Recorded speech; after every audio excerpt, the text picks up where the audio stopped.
ayat yang kita bahas ini menjelaskan kembali mengenai perjanjian lain yang diingkari ya oleh Bani Israel ya.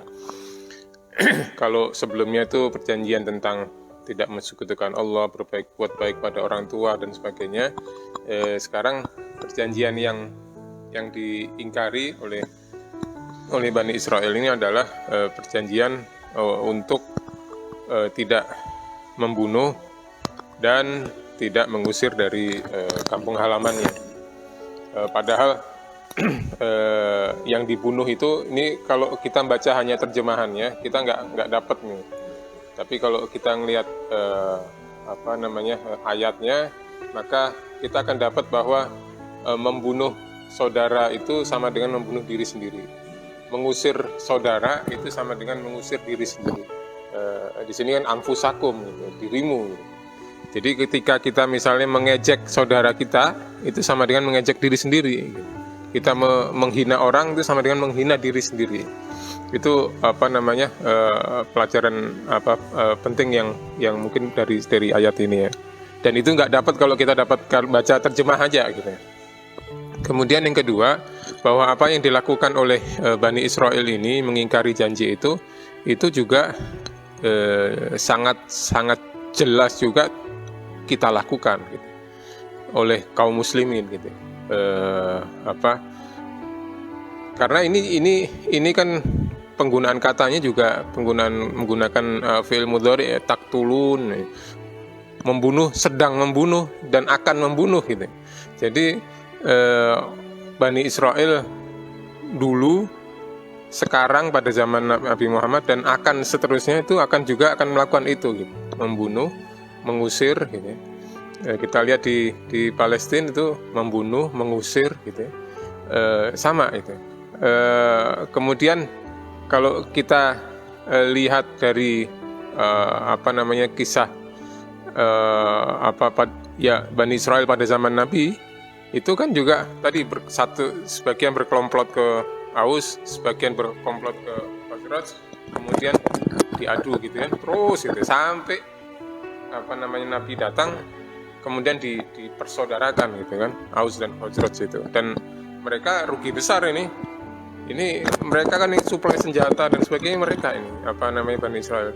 Kita lihat sekarang juga begitu kan, kita lihat bagaimana antar Muslim berperang, siapa yang untung? Yang mensuplai senjata siapa?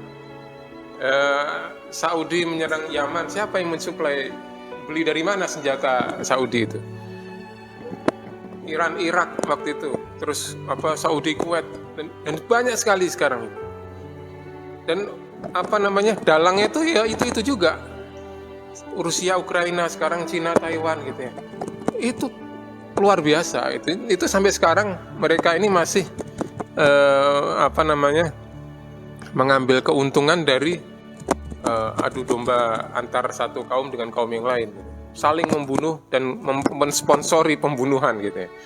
Dan itu terjadi sampai sekarang, dan mungkin sampai nanti kapan, tadi kata Pak Awan, sampai nanti akhir zaman juga akan seperti itu gitu.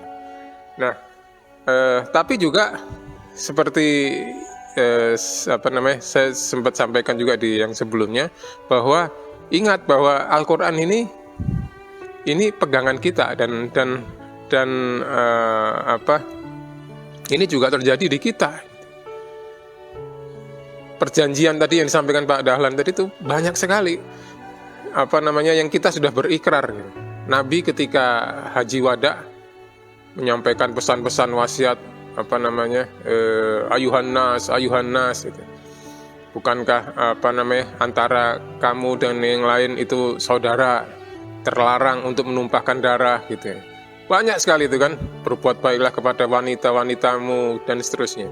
Terus kemudian di akhir, apakah aku sudah menyampaikan ini kepada kalian gitu. Bala, kata benar, engkau sudah menyampaikan. Allahumma fashhad, ya Allah saksikan bahwa aku sudah menyampaikan ini. Ini kan ikrar perjanjian yang disaksikan oleh Allah untuk tidak saling membunuh. Tapi apa yang terjadi? Setelah Nabi meninggal, apa yang terjadi? Pengingkaran demi pengingkaran terjadi gitu.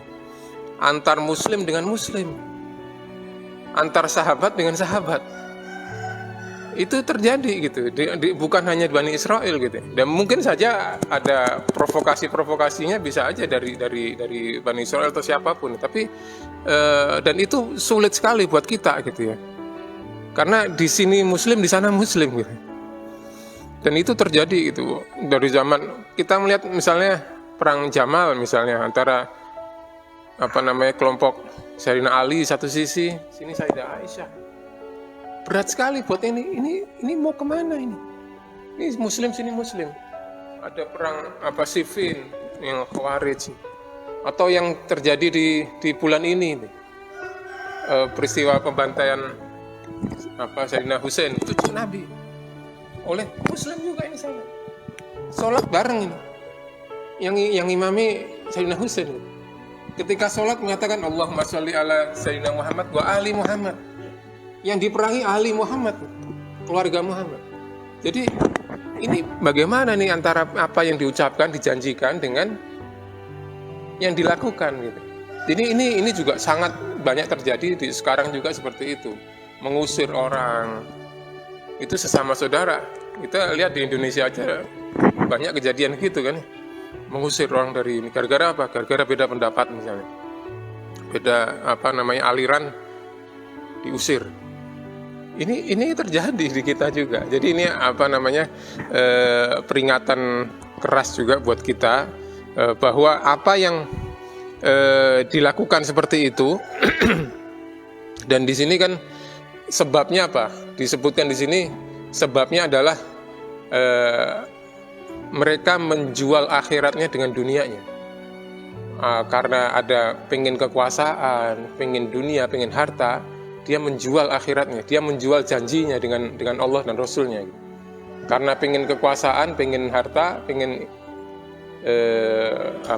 dunia, dia menjual akhiratnya. Padahal sama sekali nggak bisa diperbandingkan gitu. Antara dunia dengan akhirat itu jauh luar biasa. Kayak kita mau beli permen yang harga 100 rupiah dengan uang 1 miliar gitu misalkan, walaupun nggak bisa diperbandingkan. Ini bodoh sekali. Apa yang akan didapat oleh orang itu? Khizyun, kehinaan, pasti. Orang yang menjual itu pasti akan hina, dan itu terbukti. Orang-orang yang membantai orang itu pasti yang akan didapat khizyun. Apa yang diinginkan itu kekuasaan, harta itu nggak dia dapat, yang akan didapat adalah kehinaan. Itu janji Allah, pasti akan terjadi. Itu peringatan buat kita dan itu akan terjadi terus.